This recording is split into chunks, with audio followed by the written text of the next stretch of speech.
Doctor তাজ হাশমি যেমনটি বলছিলেন, বিচারপতি সিনহাকে উদ্ধৃত করে যে প্রধানমন্ত্রী তাকে লাথি মেরেছেন রাষ্ট্রপতির সামনে। তো এটি একটি ভয়ঙ্কর তথ্য। যে দেশে প্রধান বিচারপতি, রাষ্ট্রপতি এবং আইনমন্ত্রীর সামনে অপমানিত হতে হয়, সেই দেশের আইনের শাসন, সেই দেশের সুশাসন, সেই দেশের শাসকদের মেন্টালিটি সম্পর্কে, মানসিকতা সম্পর্কে বলার জন্য খুব বেশি বিশ্লেষণের প্রয়োজন হয় না। তো আমরা অনেক বিষয় নিয়ে কাজ করছি, নিশ্চয়ই আরো তথ্য, আরো অনেক কিছু আপনাদের সামনে তুলে ধরতে পারবো। দর্শক ভালো থাকুন, এই চ্যানেলটি সাবস্ক্রাইব করুন, আমাদের সঙ্গে থাকুন। আবারও দেখা হবে ইনশাল্লাহ। আসসালামু আলাইকুম। দর্শক শুভেচ্ছা নিন, আসসালামু আলাইকুম। আপনাদের সবাইকে স্বাগত জানাচ্ছি আমি কনক সারোয়ার আজকের অনুষ্ঠানে। দর্শক, আজকের অনুষ্ঠানে আমাদের অতিথি আপনাদের অত্যন্ত জনপ্রিয় মুখ ডক্টর তাজ হাশমি, যিনি বাংলাদেশের সমসাময়িক রাজনীতি এবং সামরিক বিশেষ বিষয়গুলো নিয়ে বিশ্লেষণ করে থাকেন। ডক্টর হাশমি, আপনাকে স্বাগত জানাচ্ছি আমাদের আজকের অনুষ্ঠানে। ধন্যবাদ। আপনি যেমনটি জানেন, আমরা সবাই জানি যে সাম্প্রতিক সময়ে 42 জন বুদ্ধিজীবী রাষ্ট্রপতির কাছে একটি চিঠি দিয়েছেন কিছু অভিযোগ তুলে ধরে, যে প্রধান নির্বাচন কমিশনারকে অপসারণ করার জন্য। তার বিরুদ্ধে অভিযোগ মূলত দুর্নীতির অভিযোগ। তো হঠাৎ করে এই 42 জন বুদ্ধিজীবীর এই যে দেশপ্রেম জেগে উঠলো, আমরা কিন্তু গত 12 বছরে তাদের তেমন কোনো ভূমিকা কোনো ক্ষেত্রেই দেখিনি। লুটপাটের বিরুদ্ধে দেখিনি, ধর্ষণের বিরুদ্ধে দেখিনি, এবং এমনকি 30শে ডিসেম্বর মধ্যরাতে নির্বাচনের পরেও আমাদের এইসব সুশীল সমাজের কোনো ভূমিকা ছিল না। সিভিল সোসাইটির যারা প্রধান, তাদের কোনো ভূমিকা ছিল না। এবং হঠাৎ করে তাদের এই যে দেশপ্রেম জাগ্রত হলো, সে বিষয়টি আপনি কিভাবে দেখেন? কারণ এর মধ্যে ধরুন ইউএস সিনেটররা যে নিষেধাজ্ঞার যে চিঠি দিয়েছে, সে প্রসঙ্গের পরেও তাদের কোনো সারা শব্দ নেই। তারা এখন হঠাৎ করে এই সিইসি নিয়ে তাদের এই যে মাথা ব্যথা বা তাদের এই যে জাগরণ, আপনি কিভাবে দেখেন? আমিও একটু অবাক হয়েছি। আর আগেই বলে নিচ্ছি যে 42 জনের ভেতরে অন্তত অর্ধেকেরও বেশি আমার পূর্ব পরিচিত এবং অনেকেই খুবই ঘনিষ্ঠ বন্ধু এবং ঢাকা বিশ্ববিদ্যালয়ে আমার কলিগ ছিলেন। শ্রদ্ধেয় ডক্টর সিরাজুল ইসলাম চৌধুরী, আমার বন্ধু আহমদ কামাল, স্বপন আদনান, এরা সবাই খুব ব্রিলিয়ান্ট এবং সবাই খুব নামকরা স্কলার। সিরাজুল ইসলাম চৌধুরী, স্বপন আদনান কেমব্রিজে পিএইচডি করা, আহমদ কামাল এএনইউ অস্ট্রেলিয়া থেকে পিএইচডি করা লেখক, প্রতিষ্ঠিত বুদ্ধিজীবী, এতে কোনো সন্দেহ নেই।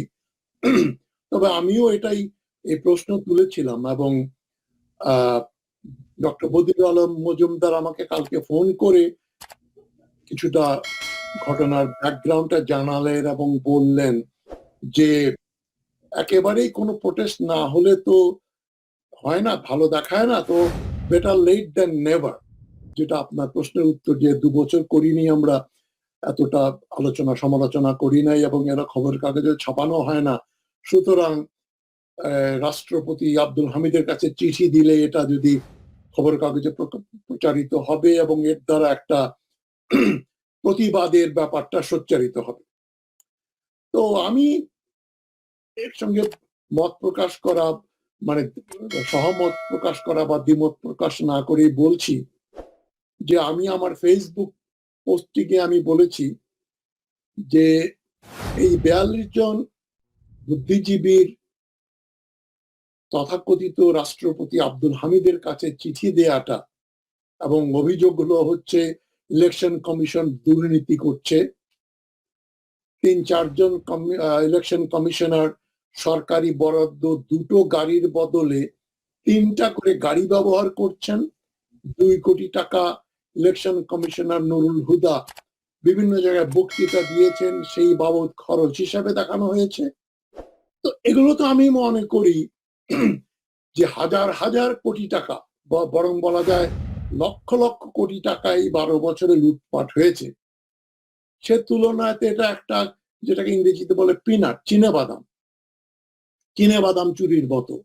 এবং আমি বলেছি যে এই ইলেকশন কমিশনার যারা প্রত্যক্ষভাবে হাসিনার ফ্যাসিবাদ পুনঃপ্রতিষ্ঠিত করার জন্য দায়ী, এবং তারা যে সারা দেশের সঙ্গে বেইমানি করেছে, ব্যভিচার করেছে, এই নির্বাচনের নামে প্রহসন করে একটা স্বৈর শাসন স্থাপন করেছে, সেই অপরাধের তুলনায় 2 কোটি টাকা তসরুফ করা আর দুটোর বদলে 3টা করে সরকারি গাড়ি ব্যবহার করার অভিযোগ, আমি বলেছি এটা খুনি ধর্ষকের বিরুদ্ধে মুরগি চুরির মামলা করার মতো।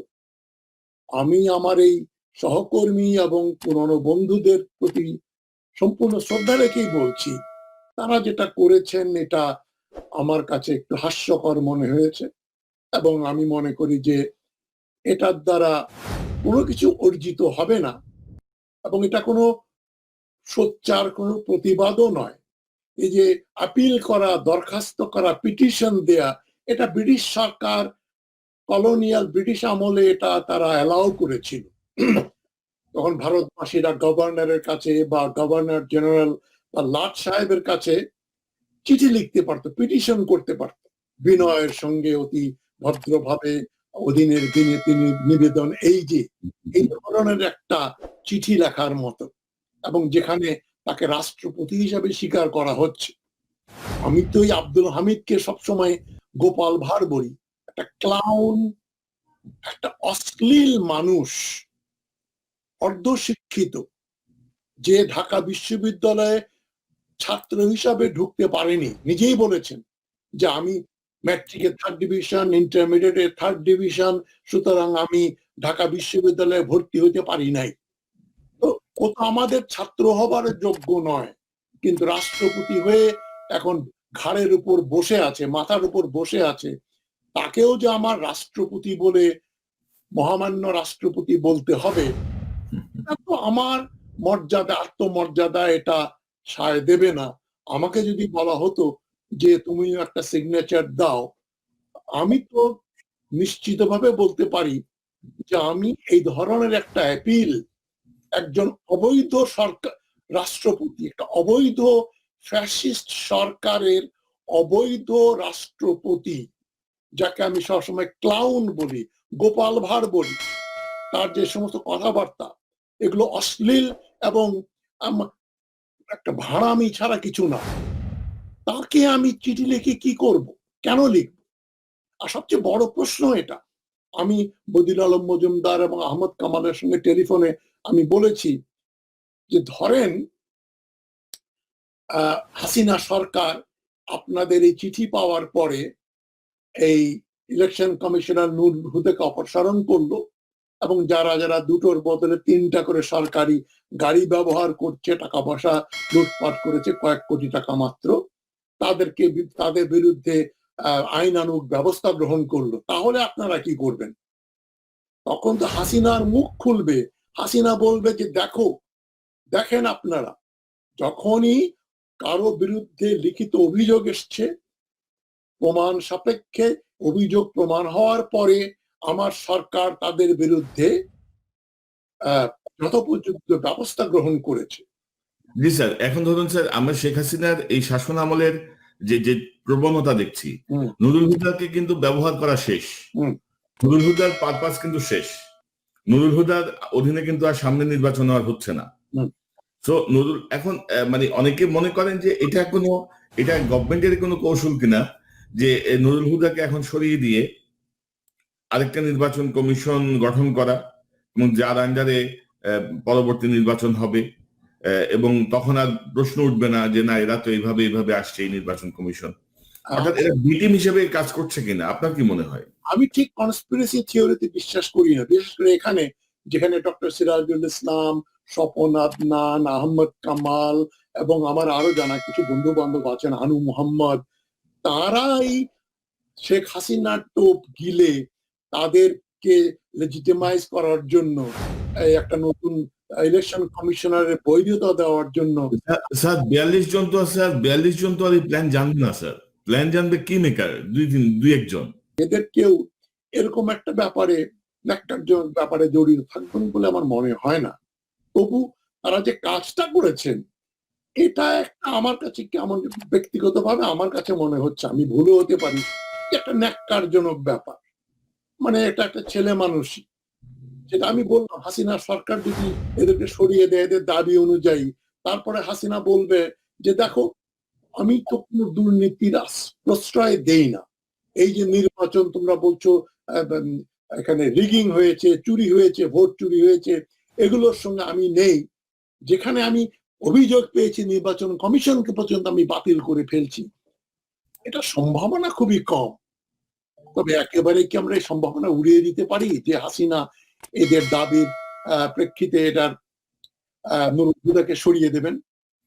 তবে স্যার আপনি যদি একটু লক্ষ্য করেন আপনি দেখবেন যে আওয়ামী বুদ্ধিজীবী বা আওয়ামী টেলিভিশন কিন্তু এটা নিয়ে তুমুল আলোচনা চলছে, এখন তুমুল বিতর্ক চলছে।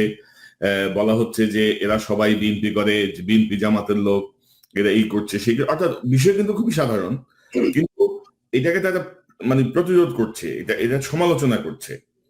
সমালোচনা করে তারপরে একদিন দেখবেন যে শেখ হাসিনা বলবে যে না এটা আসলে অর্থবহ, বা রাষ্ট্রপতি বলবে যে হ্যাঁ এটা ঠিক আছে, এই ওদেরকে চায়ের দাওয়াত দাও, সুপ্রিম জুডিশিয়াল কাউন্সিল লাগবে না, চায়ের দাওয়াত দিয়ে এদেরকে বিদায় করো।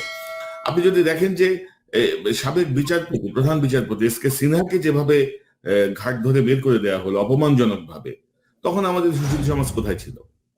কিংবা কিংবা স্যার এই যে সাম্প্রতিক সময় যে সেনা প্রধানের যে বক্তব্য, গুম খুনের বিষয়টি নিয়ে তার যে স্বীকারোক্তি, এই নিয়ে তো তাদের কোনো বক্তব্য আমরা পেলাম না। তারা আমি ওখানে আসছি। জি সিনহা আমাকে টেলিফোনে বলেছিলেন, বিশদ বর্ণনা দিয়েছেন, ওটা আপনাদের সঙ্গে একটু শেয়ার করি, যে তাকে যখন প্রেসিডেন্ট আব্দুল হামিদের অফিসে ডাকা হলো, উনি বলছেন যে ওখানে গিয়ে দেখি শেখ হাসিনা এবং আইনমন্ত্রীও বসে আছেন, প্রেসিডেন্ট, আইনমন্ত্রী এবং শেখ হাসিনা। এবং এক পর্যায়ে উনি বললেন যে তাকে তো ক্ষত ভাষায় গালাগালি করা হয়েছে, এবং শেখ হাসিনা চেয়ার থেকে উঠে জাস্টিস সিনহার বক্তব্য অনুযায়ী, আমি ওনাকে কোট করে বলছি, যে আমাকে উনি লাথি মেরেছেন।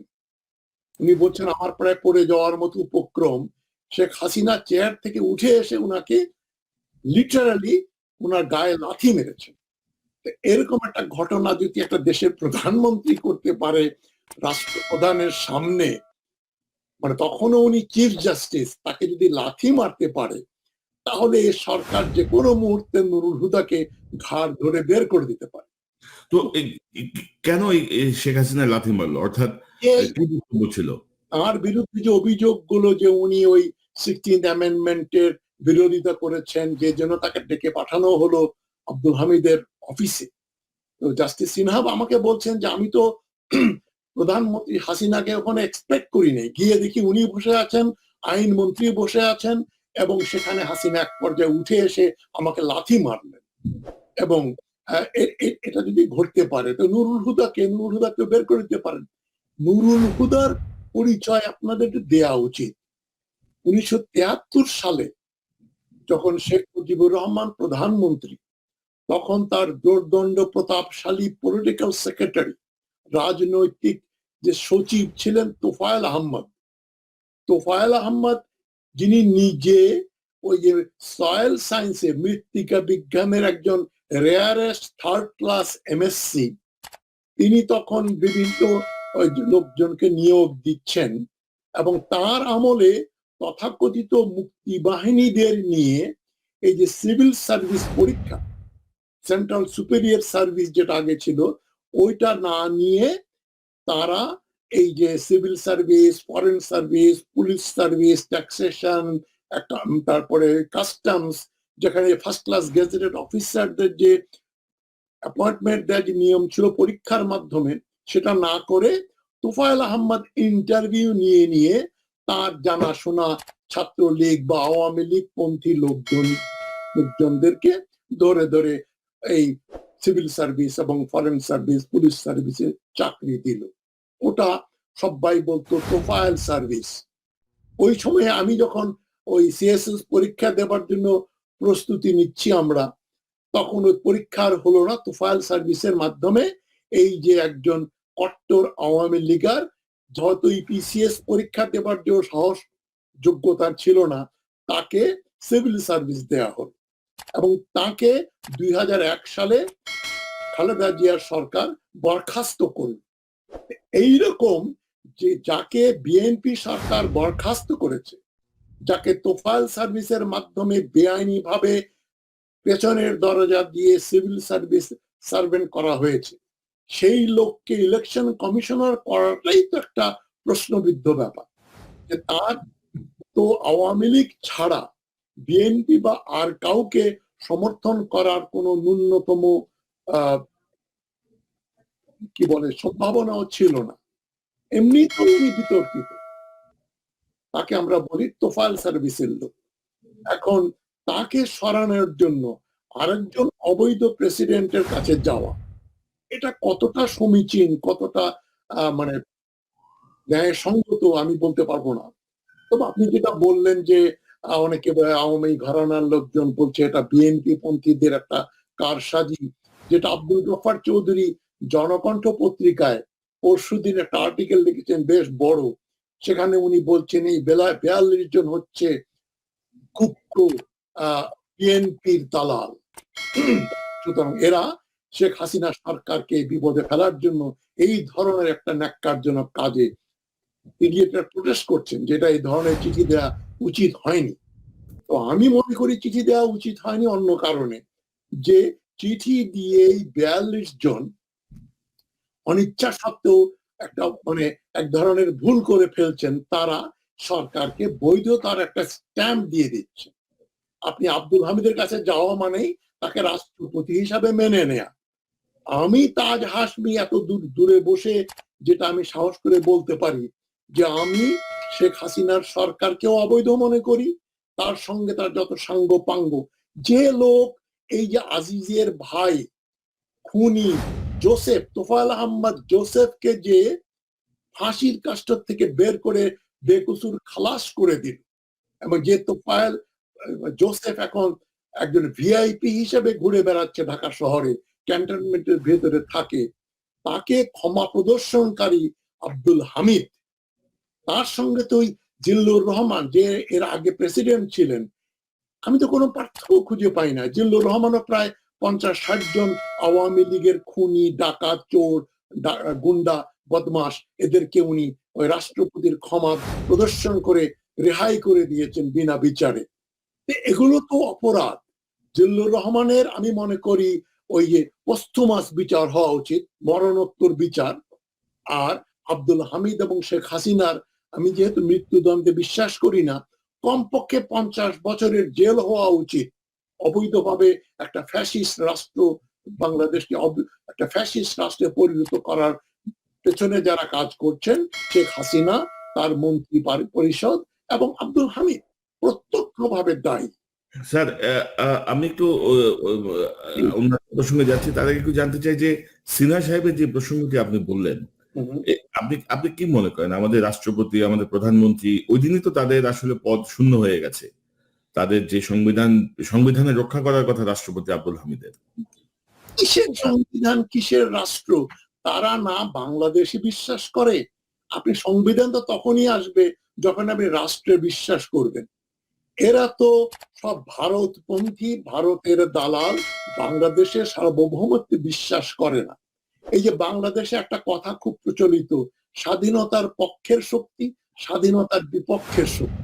স্বাধীনতার বিপক্ষের শক্তি বলা হয় কাদের? যারা 1971 সালে পাকিস্তান সরকারের সহযোগিতা করেছিলেন, কোলাবোরেট করেছিলেন, জামাত ইসলামী, মুসলিম লীগ এবং আরো বিভিন্ন দলের বা অন্য বা দলহীন লোক যারা কোলাবোরেট করেছিলেন, সহযোগী দালালি করেছিলেন পাকিস্তানের। কিন্তু স্বাধীনতার প্রায় 50 বছর পরে ওই সমস্ত লোকদেরকে স্বাধীনতা বিরোধী বলার কোনো অবকাশ নেই।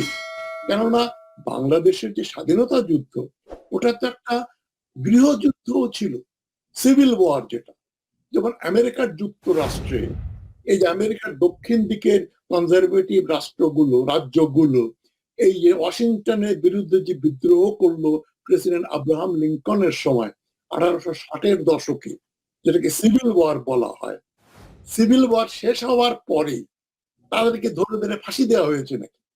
যেভাবে তারা এই যে নিজামি এবং মুজাহিদ এবং মোল্লা এদেরকে যে ফাঁসি দিলেন রাষ্ট্রদ্রোহী কাজের জন্য। সিভিল ওয়ারের এক পক্ষ জেতে, এক পক্ষ হারে। পরাজিত পক্ষ সবাইকে আপনি রাষ্ট্রদ্রোহী বলে ফাঁসি দিতে পারেন না, বিচার করতে পারেন না, এবং তাদেরকে দেশদ্রোহী বলেও, স্বাধীনতার বিপক্ষের শক্তি বলেও চিহ্নিত করতে পারেন না। আমার থিওরি অনুযায়ী স্বাধীনতা বিরোধী শক্তি বাংলাদেশে একটাই, একটা দল বা তাদের অনুচর, যারা বাংলাদেশের সার্বভৌমত্ব বিলিয়ে বাংলাদেশকে অখণ্ড ভারতের অঙ্গরাজ্য হিসাবে পরিগণিত করতে চায়।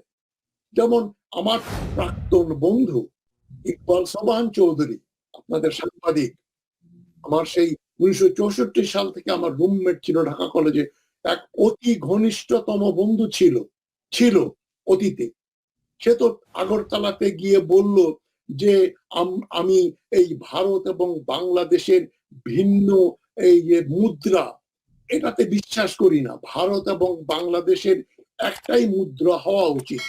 আপনি জানেন মুদ্রা হচ্ছে সার্বভৌমত্বের লক্ষণ, এবং যে জন্য ভারতীয়রা খুব খুশি হয়ে ইকবাল সোবহান চৌধুরীকে একটা টাইটেল দিল, সেটা হচ্ছে ভারত বন্ধু। এখন ভারত বন্ধু ইকবাল সোবহান চৌধুরী প্রমুখ যা চিন্তা করে সেটা হচ্ছে বাংলাদেশকে ভারতের অঙ্গরাজ্য বানাতে হবে। আমি আমার একটা খোলা চিঠিতে ইকবাল সোবহান চৌধুরীকে লিখেছিলাম, এবং পরে ঢাকায় দেখা হওয়ার পরেও বলেছিলাম যে তুই যে এটা বলে আসলি ভারত আগরতলায় গিয়ে যে আমাদের এই একটাই মুদ্রা থাকা উচিত, তোদের নেতা শেখ মুজিবুর রহমান 1966 সালে যখন 6 দফা দাবি পেশ করলেন পাকিস্তানের কাছে, সেখানে পূর্ব পাকিস্তানের জন্য আলাদা মুদ্রা রাখার একটা প্রস্তাব দিয়েছিলেন। একই রাষ্ট্রে যদি দুটো প্রদেশে ভিন্ন মুদ্রা থাকতে পারে, তাহলে ভারত এবং বাংলাদেশ দুটো সার্বভৌম দেশ, দুই দেশের একটা কমন মুদ্রা হয় কি করে? তো এরা হচ্ছে স্বাধীনতার প্রধান শত্রু। স্যার আমার স্যার আরেকটা প্রশ্ন আছে যে সিনহা সাহেবের প্রসঙ্গটা নিয়ে আমি একটু আসলে চমকে উঠেছি। আপনার এই কথাটা শুনে আমি একটু শিহরিত চমকে উঠেছি যে রাষ্ট্রপতি বঙ্গভবনে রাষ্ট্রপতির সামনে, আইনমন্ত্রীর সামনে, প্রধানমন্ত্রীর সম্পর্কে যে অভিযোগটি সিনহা সাহেব করেছেন, এই বিষয়টি কিন্তু উনি ওনার বইতে লিখেননি, বা উনি এই বিষয়ে কোনো ব্যবস্থা কেন নিলেন না? উনি সিটিং চিফ জাস্টিস, উনি কি কিছু করতে পারতেন না? কি বলছেন? তো পালিয়ে রাতারাতি পালিয়ে উনি দেশ ছেড়ে চলে গেলেন, যে ছেড়ে দে মা কেঁদে বাঁচি। তখন এর বিরুদ্ধে প্রতিরোধ করার বা প্রমাণ করবেন কি করে শেখ হাসিনা তাকে লাথি মেরেছিল? তবে আমি তাকে অবিশ্বাস করি না। উনি খুব দুঃখের সঙ্গেই কথাটা আমাকে বলেছেন। আমি কোনো সিনহা প্রেমী না। তার যা রোল এই যে মাহমুদুর রহমানের সঙ্গে এবং তথাকথিত যুদ্ধবন্দীদের ব্যাপার নিয়ে তিনি যে ভূমিকাটা পালন করেছেন, সেটা ন্যাক্কারজনক।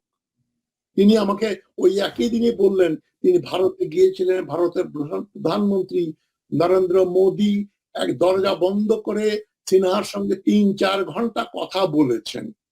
আমার জিজ্ঞাস্য যে সিনহার সঙ্গে মোদী কি কথা বলতে পারেন একটা ভিন্ন দেশের চিফ জাস্টিস সঙ্গে? উনি তখন চিফ জাস্টিস।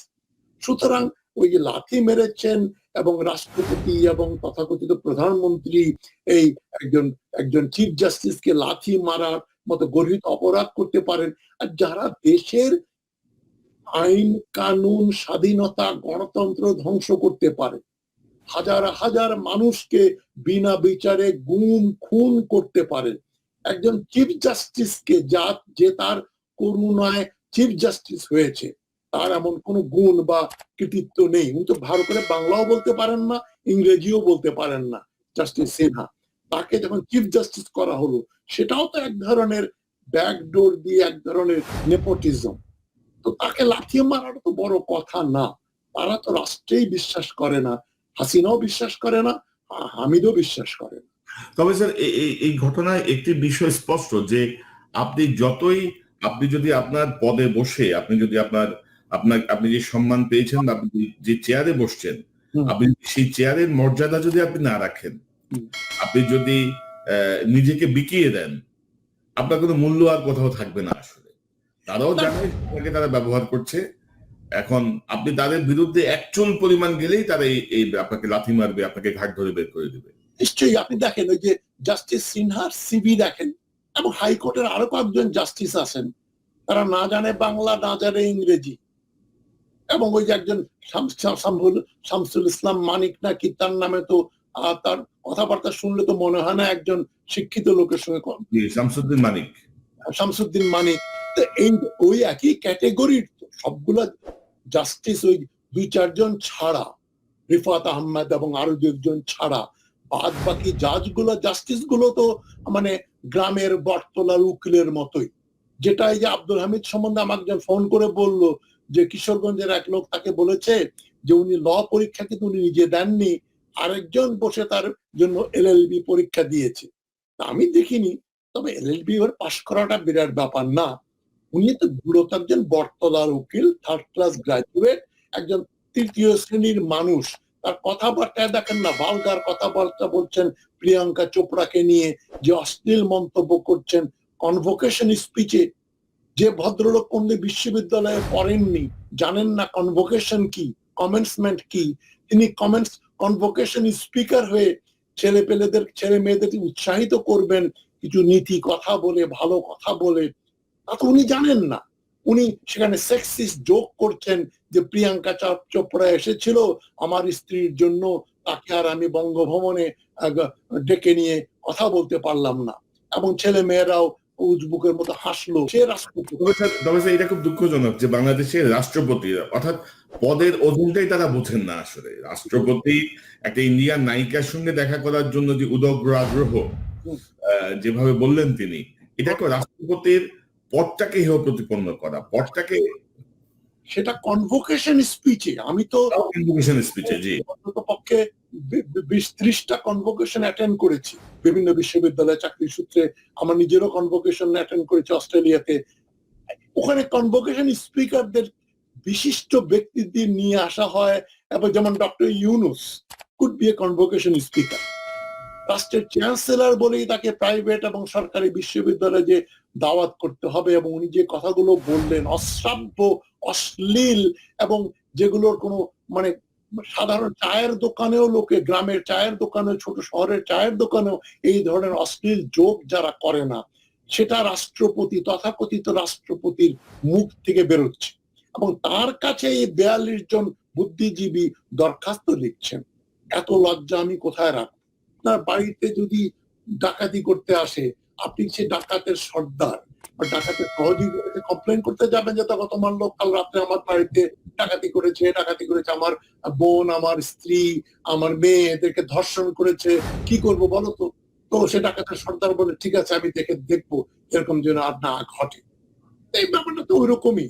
ডাকাতের সর্দার হচ্ছে হামিদ আর হাসিনা, তাদের কাছে আপনি অভিযোগ নিয়ে যাচ্ছেন যে তোমার ইলেকশন কমিশনার এটা করছে, অ্যাজ ইফ ইলেকশন কমিশনারকে সরিয়ে দিলে বা 2 কোটি টাকা তসরুফের বিচার হলে, যেখানে হাজার হাজার কোটি টাকা, 60,000 কোটি টাকা যেখানে বছরে দেশ থেকে বাইরে পাঠিয়ে দেওয়া হয়, সেখানে 2,000 কোটি টাকায় 2 কোটি টাকা কি? কিছুই না। তো এগুলো তো বলতেও এখন বললে তো আমার মনে করি সময় ক্ষেপণ করা হচ্ছে। আমি তো এগুলো মানে এ সমস্ত দুর্নীতির বিরুদ্ধে তথাকথিত রাষ্ট্রপতির কাছে আপনার চিঠি লিখতে হবে, আপিল করতে হবে, দরখাস্ত করতে হবে, এটা তো আমার ঠিক বোধগম্য না। কেন আমরা করতে যাব? তবে স্যার এদের উদ্দেশ্যটা এখনো বোঝা যাচ্ছে না। যে উদ্দেশ্যেই তারা মাঠে নেমেছেন কিছুদিনের মধ্যে ক্লিয়ার হয়ে যাবে। আমরাও খোঁজ খবর করছি যে হঠাৎ করে কেন এই দেশপ্রেম, হঠাৎ করে কেন এই চিঠি, অনেক বিষয় তারা স্কেপ করে যাচ্ছেন রাষ্ট্রের সঙ্গে যেগুলো অত্যন্ত গুরুত্বপূর্ণ ভাবে যুক্ত।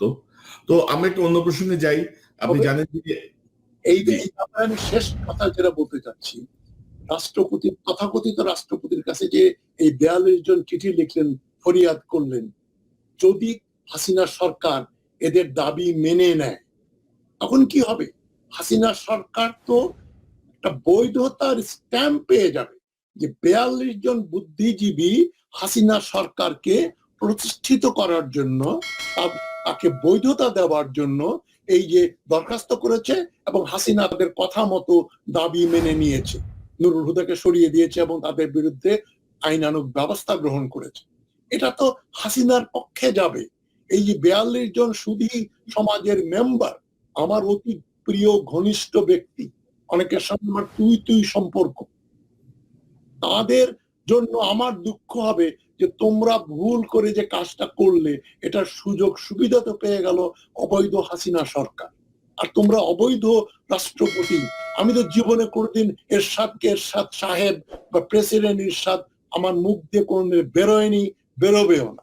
সুতরাং যে অবৈধ, আজ অবৈধ সে কালকেও অবৈধ, পরশুদিনও অবৈধ। সুতরাং হামিদ এবং হাসিনা চিরকাল অবৈধ থাকবে এবং এদের বিচার হওয়া উচিত। এখানে কমপক্ষে 50 বছরের জেল হওয়া উচিত, সমস্ত সম্পত্তি বাজেয়াপ্ত হওয়া উচিত এসব অপরাধীদের। তাদের এবং এবং স্যার দেখুন স্যার, আমেরিকায় নতুন প্রশাসন আসছে এবং হাসিনা হাতে এখন একটা বিষয় যাবে যে দেখো আমাদের দেশের সিভিল সোসাইটি খুব সোচ্চার। দেশের সিভিল সোসাইটিও কিন্তু সবকিছু নিয়ে খুব ওয়াচডগের ভূমিকায় আছে। আসলে কিন্তু তা না, কিন্তু তারা কিন্তু 12 বছর পরে হঠাৎ করে এই চিঠি পাঠাচ্ছেন। এটা একটা ভুল ধারণার সৃষ্টি করবে যে দেশে গণতন্ত্র আছে, এই জন্য খবর কাগজ এগুলো ছাপানো হলো, টেলিভিশনে দেখানো হলো, আলোচনা হচ্ছে এতবার। এগুলো কি? এগুলো তো হিতে বিপরীত। এই চিঠি তো যে উদ্দেশ্যে লেখা হলো তার ঠিক একেবারে ডায়ামেট্রিক্যালি একটা অপোজিট রিয়াকশন হচ্ছে। ফল, এর ফলটা হচ্ছে পুরো আপনি চাননি সেটাই, সেই ফলই নিয়ে আসবে এই চিঠি। আমি এই চিঠি দেওয়ার কোনো যৌক্তিকতা খুঁজে পাই না। বোঝা যাবে স্যার এখানে কে কোন লবি থেকে কোন গুটি চাল খেয়ে বা কোন প্রলোভনে কি করছে, এটা আমরা নিশ্চয়ই জানতে পারবো।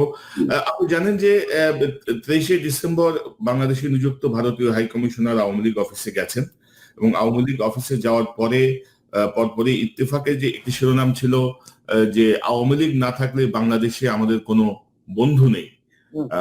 এর পরপরই ইত্তেফাক আবার তার শিরোনাম চেঞ্জ করে। নিশ্চয়ই এটা নিয়ে প্রতিক্রিয়া, যখন বিরূপ প্রতিক্রিয়া হচ্ছিল তখন ইত্তেফাক তার শিরোনাম চেঞ্জ করে যে আমাদের সঙ্গে আওয়ামী লীগের সম্পর্ক ঐতিহাসিক। তো অর্থাৎ এই বিষয়টি সাধারণ মানুষ নিচ্ছে না। পাশাপাশি আমি একটু যেতে চাই আপনার বিশ্ববিদ্যালয়ের 1 বছরের সিনিয়র ফ্রেন্ড আমাদের পররাষ্ট্রমন্ত্রী আব্দুল মোমেন, যিনি এনএসএফ এর সদস্য ছিলেন। আমাদের অনেক লোকজন ওখানে বর্ডারের ভিতরে ঢুকে অনেক ভিতরে যায় এবং বন্দুক নিয়ে যায়, গোলাগুলিও করে, হ্যাঁ বমও নিয়ে যায়। তো এটা শুধু একতরফা দোষ না, আমাদেরও কিন্তু দোষ। কারণ আমাদের কিছু দুষ্ট ব্যবসায়ীরা এরা ওখানে ইলিগালি যায় এবং তাদের কাছে অস্ত্র থাকে, তখন ওরা বাধ্য হয় ভয়ে, কারণ অস্ত্র থাকলে তো ভয়ে ওদের গুলি করে। তো এখানে উপস্থিত সাংবাদিকরা কেউ জিজ্ঞেস করতে পারলো না যে ফেলানির হাতে কি অস্ত্র ছিল। আমাদের এই যে নিরীহ মানুষগুলো মারছে, কার হাতে কি অস্ত্র ছিল? অস্ত্র যদি থাকে বিএসএফ সেইটা রিকভারিও তো দেখাবে, তাই না? যে অস্ত্র নিয়ে ঢুকছিল আমরা এটা রিকভারি পাইছি, তার কাছ থেকে এটা পাওয়া গেছে, ওই অস্ত্র, এই বুলেট। আপনি কি মনে করেন আপনার এই সিনিয়র বন্ধুর? দেখেন, আমার বন্ধু না, এই সময় এরা সব ভাই, এরা হচ্ছে সব অর্বাচীন ভারতীয় দালাল, বাংলাদেশের শত্রু শ্রেণীর লোক। হাসিনা, হামিদ, মোমেন এরা সব একই কাতারের দুষ্ট খত। কর রিজভী, ইকবাল সোবান চৌধুরী, আপনি নাম করেন, ওবায়দুল কাদের, তোফায়েল আহমদ, সবগুলাই হচ্ছে দুষ্ট খত এবং এরা হচ্ছে বাংলাদেশের শত্রু। এরা কেউই বাংলাদেশে বিশ্বাস করে না। এই মোমিনের কথাতে কি মনে হয় যে সে ভারতের বিরোধী কেউ? তাকে তো মনে হচ্ছে একজন ভারতের নাগরিক বা ভারতেরই পররাষ্ট্রমন্ত্রী। সাফাই দিচ্ছে বিএসএফ কেন গুলি করে বাংলাদেশিদের নির্বিচারে হত্যা করে। যেটা আপনি বলেছেন, ফেলানির লাশ কাঁটা তারের উপর ঝুলছে একটা 14-15 বছরের মেয়ে, তার অপরাধ যে ভারতে যাচ্ছিল বেআইনি ভাবে। তো তাকে তো হত্যা করার কোনো আইন, আন্তর্জাতিক আইনে নেই। তাহলে আমেরিকানরা মেক্সিকানদের মেরে শেষ করে দিত, যারা মেক্সিকানরা আমেরিকাতে অনুপ্রবেশ করছে। এই যে লিবিয়া থেকে যখন ইটালিতে এবং গ্রিসে হাজার হাজার এই আপনার রিফিউজি জাহাজে করে, নৌকায় করে ভূমধ্যসাগর পার হয়ে গিয়ে ওখানে যখন হাজির হচ্ছে, তাদেরকেও তো ইটালিয়ান এবং গ্রিক পুলিশ, ফ্রেঞ্চ পুলিশ গুলি করে মারতে পারত। এরকম একটা ঘটনাও ঘটেনি। সুতরাং ভারত যেটা করছে আন্তর্জাতিক আইনের সঙ্গে আইনে বিরোধী কাজ করছে এবং তার প্রতিবাদ না করে তথাকথিত সরকারের তথাকথিত পররাষ্ট্রমন্ত্রী আব্দুল মোমেন যা বললেন এটা ন্যাক্কারজনক, অর্বাচীন সুলভ সুলভ কি বলবো আমি, এক ধরনের ঘেউ ঘেউ, এবং এর কোনো মূল্যায়ন আমি দেই না এবং এর সম্বন্ধে কোনো মন্তব্য করতে আমার ঘৃণা হয়। না অ্যাকচুয়ালি স্যার দেখেন, আপনি দেখেন যে সে কিন্তু এই যে বিজয় দিবসের সময় লাল সবুজের আহ, এই, লাল সবুজ তার পোশাকের মধ্যে আছে, সে এই উপলক্ষে কথা বলছে, সে কিন্তু পা চাটছে ইন্ডিয়া। এটাতে লজ্জাজনক কি হতে পারে আমাদের জন্য? এখন হাসিনা থেকে শুরু করে সরকারের যে ভারতের পা চাটে না সে সরকারে থাকতে পারে না। এমনকি আপনাদের সেনাপ্রধান আব্দুল আজিজ থেকে শুরু করে সবগুলোই তো ভারতের পা চাটা কুকুর, এবং কোন কুকুরটা বড় কোনটা ছোট কোনটা ভালো কোনটা মন্দ আমি পা চাটা কুকুর, সবগুলোই কুকুর। এদের জন্য একমাত্র মুগুর দরকার, এদের কাছে ফরিয়াদ করা, চিঠি লেখা, এদের কথা গণ্য করা। কি বললাম, এবং ভারতীয় রাষ্ট্রদূত যেটা বলেছে সে তো তার সত্য কথাটাই বলেছে যে আওয়ামী লীগ ছাড়া বাংলাদেশে ভারতের কোনো বন্ধু নেই। কেন, আওয়ামী লীগ একমাত্র দল যেটা বাংলাদেশে বিশ্বাস করে না, যারা অখণ্ড ভারতবর্ষ গড়তে চায়।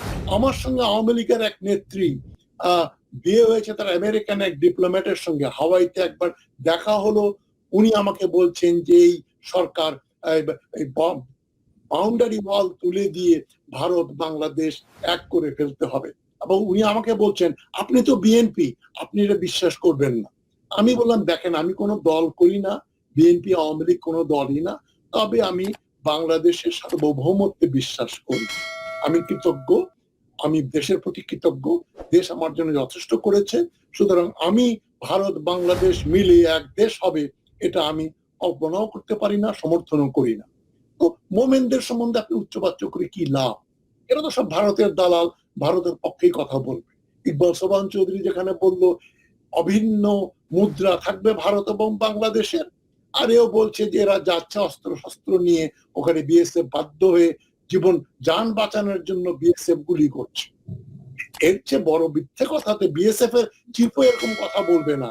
ভারতের প্রধানমন্ত্রী মোদিও হতে এ ধরনের কথা বলতে একটু দ্বিধাগ্রস্ত হবে, কিন্তু এই যে ভারতের দালাল, পাঁচাটা দালাল মোমেন, তার মুখে কথা বলতে আটকালো না।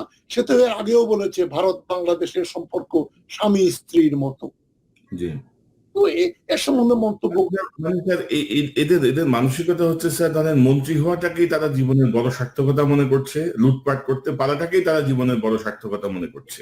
নিশ্চয়ই তারা তাদের ভবিষ্যতে মানুষ যে তাদেরকে থুতু দেবে, তাদের যে যে সম্মানের জায়গাটা তারা ভাবছে না, দেশপ্রেমের জায়গাটা তারা ভাবছে না। তো ডক্টর তাজ হাশমি, এই যে ইন্ডিয়ান আগ্রাসন, রয়ের পার্টিসিপেশন আমাদের প্রতিটা ক্ষেত্রে, প্লাস এই যে ফ্যাসিস্ট সরকার, সবকিছু মিলিয়ে আমাদের মুক্তির পথ কি? আমরা তো কোনো রাস্তা দেখছি না আসলে, বন্ধ অবস্থা সবার। গণসচেতনতা, গণবিদ্রোহ, সেনাবাহিনীর একটা অংশ অস্ত্র তুলে ধরবে, তারপরে ওরা নামবে, তারপরে আমরা রাস্তায় নামবো, এটা যদি মনে করে জনগণ, তাহলে আরো 50 বছর অপেক্ষা করতে হবে।